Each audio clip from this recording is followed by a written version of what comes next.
Courtrooms are funny places. Sometimes the loudest arguments collapse the moment someone opens the actual record. Today wasn't about emotion.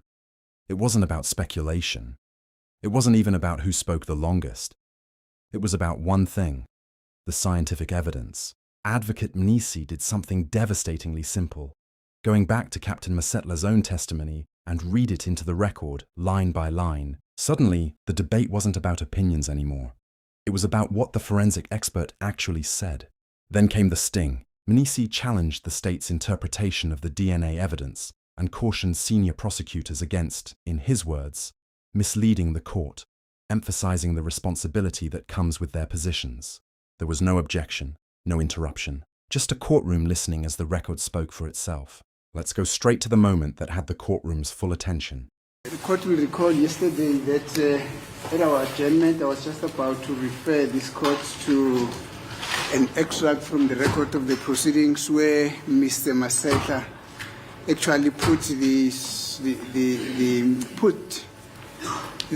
significance of the DNA results beyond doubt, my lord. Okay. That was at the stage when we are changed. May I then proceed from that point? Fine, no problem. Thank you.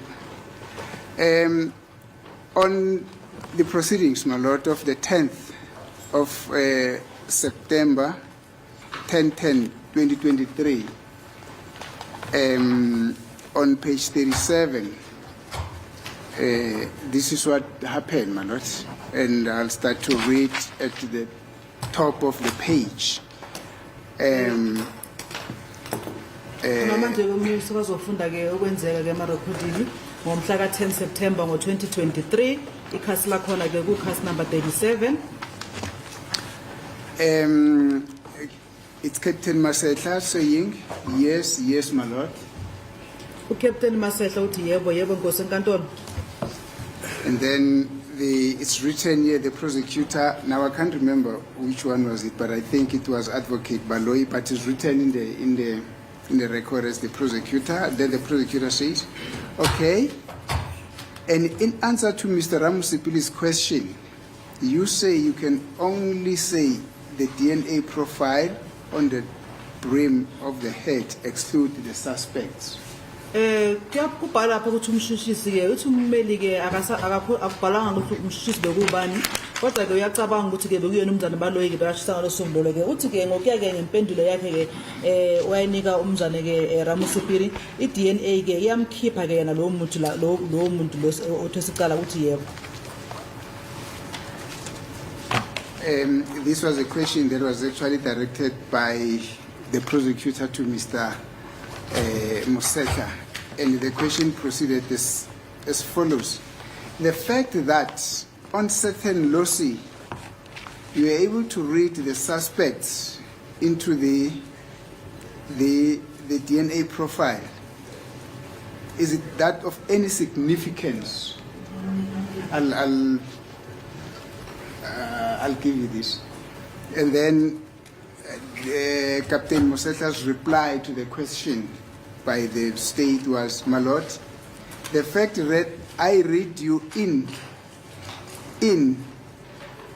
or not in all the DNA regions, then the prosecutor says yes.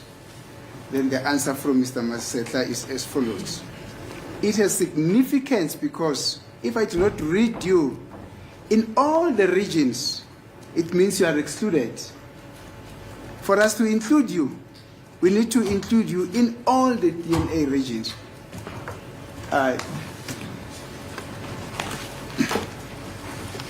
We will proceed. I just want the interpreter just to have this and interpret it. Where's Mr. Are you taking over? Yes, my lord. Okay, fine. We'll start it here up to here. Yeah. And then after that, you can bring it to me because there are parts that are still not to proceed.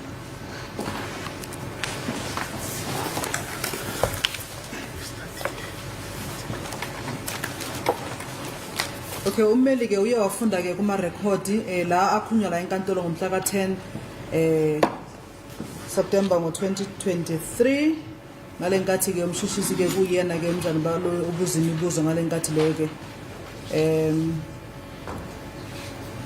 Uyachaza ukuthi ke umthuthisi okay ke kule mpendulo ke owayinikeza umnzana uRamusipili ke kulombuzo ayowabuza mayelana ke nama DNA la profile ke lawo wathatha kuyena ke emsolwa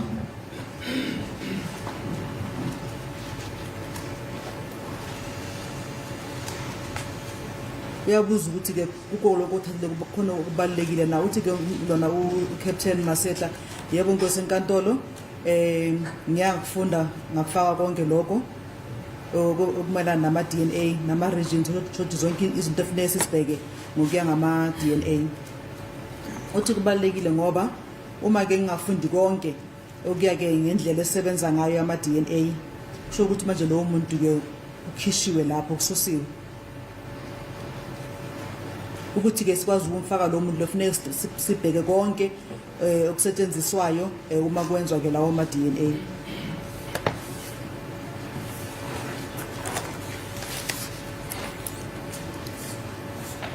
I'm not so sure whether you're able to follow Mr. Ncube. ukwazi ukulandela mntana Ncube? Yes, my lord. Understand Even though I don't understand some of the things, my lord. Yes, no, don't worry. It's just some legal jargon and scientific terms.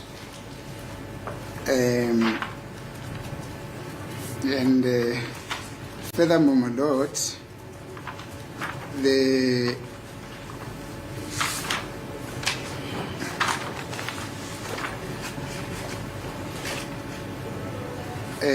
there was an engagement between the court in clarification, of course, between Mr.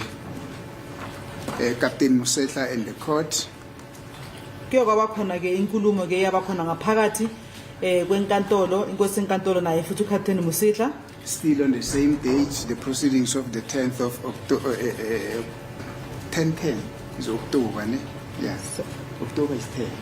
On the proceedings of the 10th of October 2023. Okwenzeka mhla ka-10 October ngo-2023. On page 39. Lapho manje ku page 39. And as I'm saying that this was an engagement between Mr. Captain Mosetla and the court in clarification of the interpretation of the DNA results.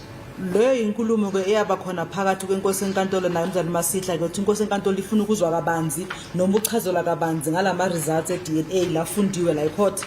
Then the court says, but I can tell you that the standard of proof in a fingerprint evidential matter is that there must be 7 points. 7 points of identification. If there are not, even if you can have 6, you cannot say this person is a person who is it is indistinct. Manje ke inkosi enkantolo yathi ke ngolwazi lami ke ngakutshela ukuthi ke uma ke mhlambe ke nenza ke masikhuluma ke ngeminwe kufanele kube khona ama point angaba u7 kufanele niwabheke futhi ke afaniswe futhi bese ayafana uma ke unama point kangaba yi6 anyikusho ukuthi uphume nesinqumo okuyisona. Thank you. Now the court then proceeded.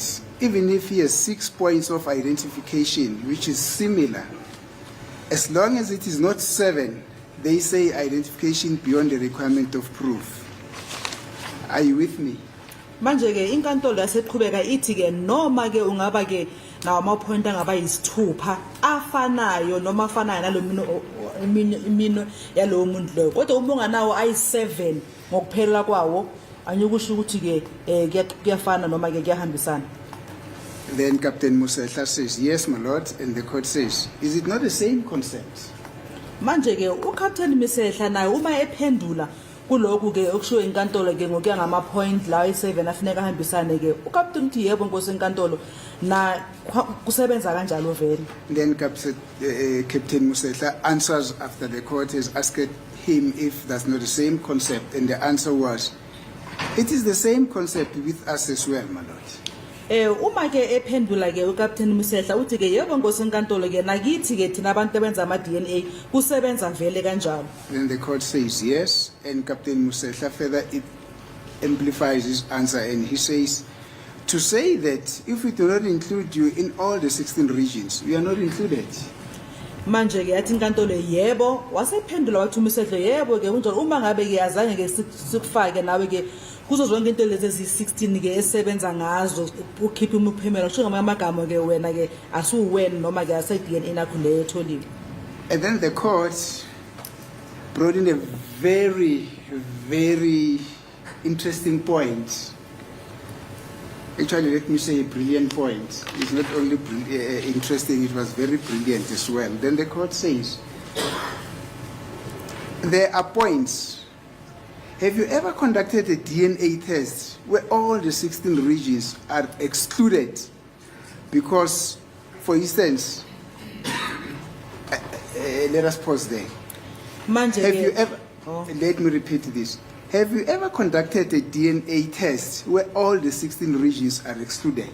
Let us pause there. Manje ke inkosi enkantolo ke yase iza ke nenye point ke ebaluleke kakhulu la enkantolo yasembuza athi Msetla ke wena uke wayenza ke iDNA test lapho ke wonke ama point a16 ke awekho. Because, for instance, as we said on the swap, it says 7, 8, and 9. Ngoba ke masibheka ngaloko kuthathiwe ke kukhombisa u7, u8 no9. And then on the symbol, the performer example, I think the pro forma example of the donor, you find 8, 9, and 10.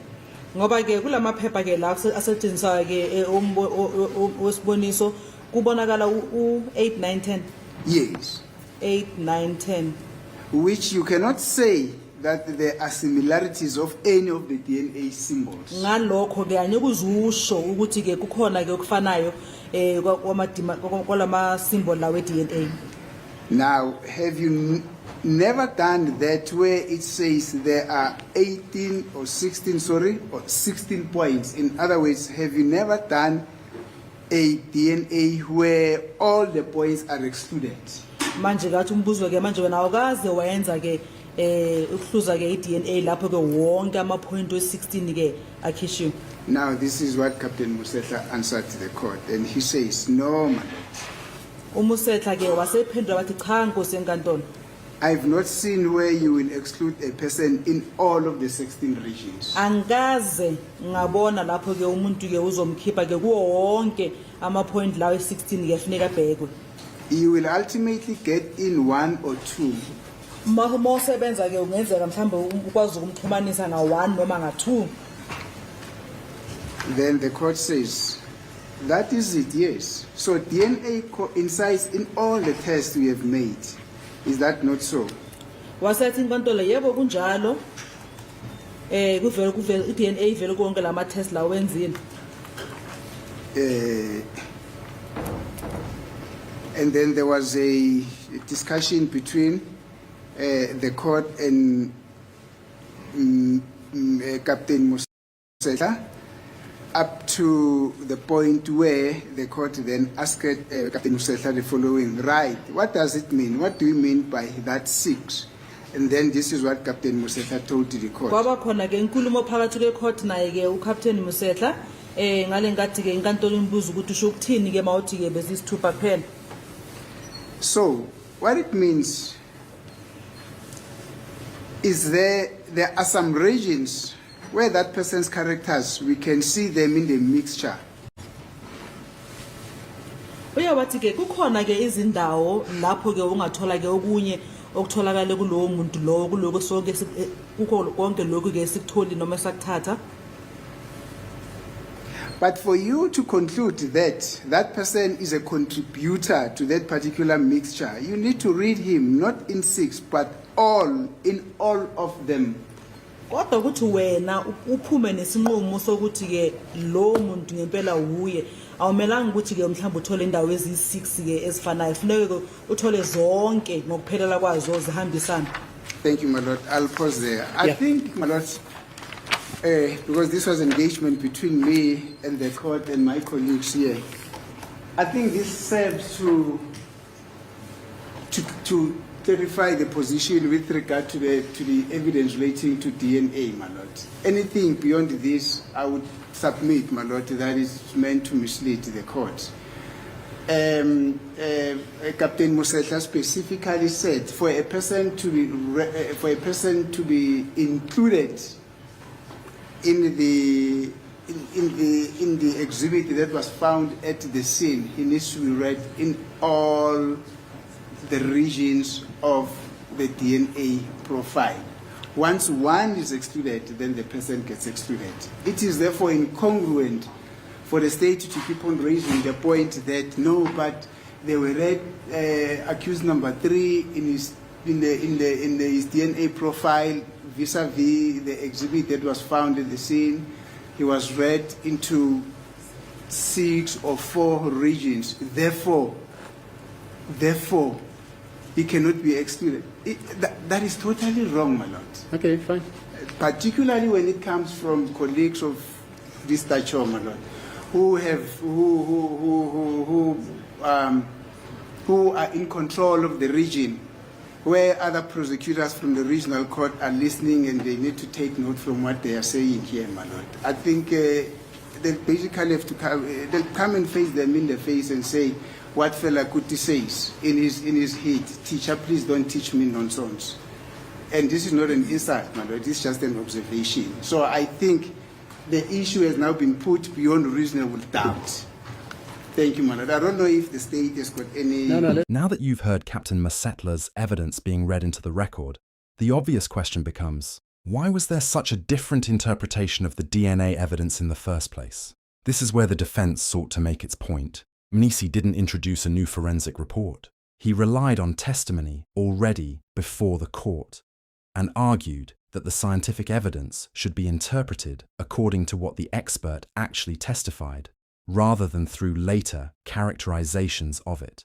His criticism of the state was equally direct. He reminded the court that senior prosecutors carry a responsibility not only to present the state's case vigorously, but also to assist the court fairly by accurately reflecting the evidence on record. Whether one agrees with his criticism or not, it was a pointed challenge delivered in open court. What also stood out was the courtroom's reaction. There was no immediate objection while the testimony was being read.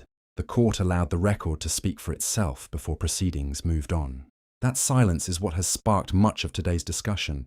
Ultimately, this trial will not be decided by headlines or courtroom rhetoric. It will be decided by the evidence the court finds reliable and the legal conclusions it draws from that evidence. Today's exchange highlighted how differently the same evidence can be interpreted by opposing sides, and why the wording of expert testimony can become a critical battleground. As always, the final determination rests with the court. But one thing is certain: today's debate over the DNA evidence has become one of the most closely watched moments in this trial. To everyone who continues to watch, comment, share, and support this channel, thank you.